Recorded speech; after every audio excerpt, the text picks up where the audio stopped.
Hello guys, welcome to my channel learn with Sandeep. तो आज हम सबसे इम्पोर्टेंट बात करने वाले हैं कि इंडिया पोस्ट जीडीएस का जो वैकेंसी आया है उसमें डॉक्यूमेंट्स क्या क्या रिक्वायर्ड होंगे।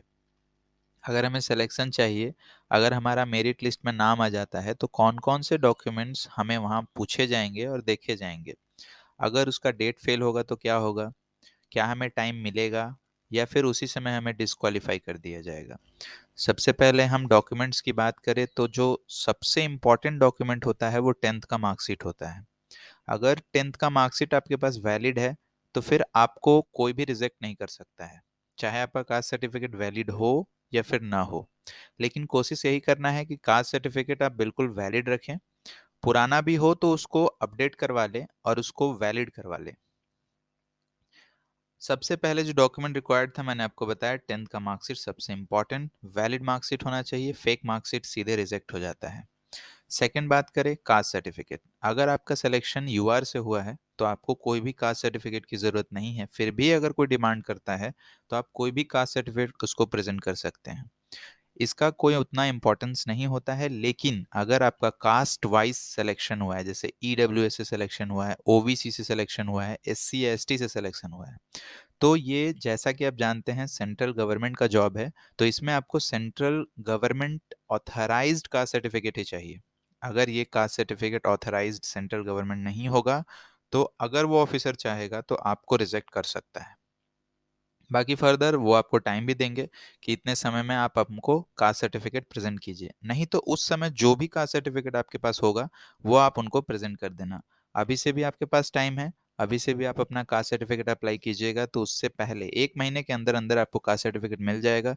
उसके बाद आप उसको जाके अपने एडमिनिस्ट्रेशन के थ्रू सेंट्रल लेवल का वो सर्टिफिकेट आप बनवा लेंगे। उसको स्टेट लेवल सर्टिफिकेट वैलिड नहीं होगा, क्योंकि स्टेट में ही अगर आपका सिलेक्शन हुआ, जैसे कि कोई बिहार का रेसिडेंस है और उसका बिहार का ही कास्ट सर्टिफिकेट है तो वो तो चल जाएगा।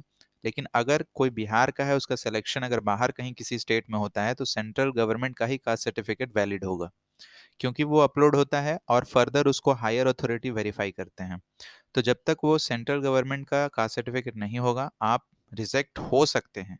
लेकिन अगर आपका सिलेक्शन यूआर सीट पे हुआ है तो आपको बिल्कुल फिक्र करने की ज़रूरत नहीं है।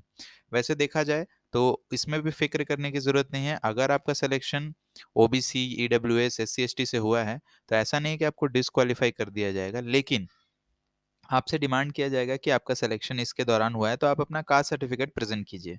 क्योंकि अगर आप कास्ट सर्टिफिकेट प्रेजेंट नहीं करते हैं तो आपका सिलेक्शन जो है वो इनवैलिड माना जाएगा। इनवैलिड का मतलब, अगर सिलेक्शन कास्ट सर्टिफिकेट बेस्ड हुआ है तो आपको कास्ट सर्टिफिकेट वहां पे पेश करना ही करना होगा। क्योंकि अगला ऑफिसर जो है वो कैसे डिटेक्ट करेगा कि आप इस कास्ट से बिलोंग करते हैं, आपका ये कैटेगरी है, ओबीसी है, ईडब्ल्यूएस है, एससी है, एसटी है, वगैरह वगैरह। तो जैसा कि आप सेकंड डॉक्यूमेंट के बारे में देख लिए, कास्ट सर्टिफिकेट। थर्ड, जो उतना इम्पोर्टेंस नहीं है लेकिन इसको साथ में रखना बहुत ज़रूरी होता है, वो है रेसिडेंस सर्टिफिकेट। रेसिडेंस सर्टिफिकेट होगा तब भी चलेगा, नहीं होगा तो भी आप अप्लाई कर दीजिएगा। और अगर आपके पास आधार कार्ड है जो वैलिड है और ओरिजिनल प्रूफ आईडी है तो फिर आपको रेसिडेंस सर्टिफिकेट के लिए उतना फोर्स नहीं किया जाएगा। और एक और बात अभी चर्चे में चल रही है कि एक एम्प्लॉयमेंट आईडी मिलता है आपके ही स्टेट से, आपके ही डिस्ट्रिक्ट से। तो वो एम्प्लॉयमेंट नंबर आपको लेना है। उसका वीडियो मैं डिटेल अभी बनाऊंगा कि किस तरीके से हम एम्प्लॉयमेंट आईडी नंबर जनरेट करवाएं और उसको साथ में रखें।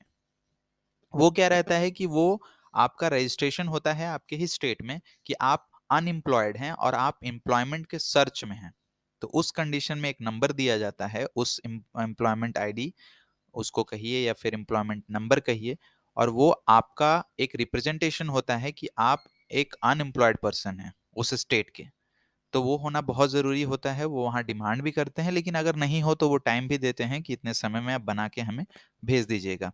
बाय पोस्ट या फिर फिजिकली भी आके आप उनको दे सकते हैं। तो ये सबसे इम्पोर्टेंट डॉक्यूमेंट्स है। फर्दर मैं इसको और एक्सप्लेन अगर करना होगा तो मैं करूँगा। बाकी बहुत सारों के मैं कमेंट देख रहा था कि सर सर्टिफिकेट क्या क्या चाहिए डॉक्यूमेंट्स के लिए, तो मैंने ये एक रफ स्केच यहाँ पे डिनोट किया है।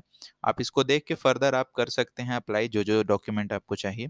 बाकी अगर कोई भी कंफ्यूजन हो तो कमेंट सेक्शन में आप मेंशन कीजिए, मैं उसको और क्लियर करने की कोशिश करूंगा।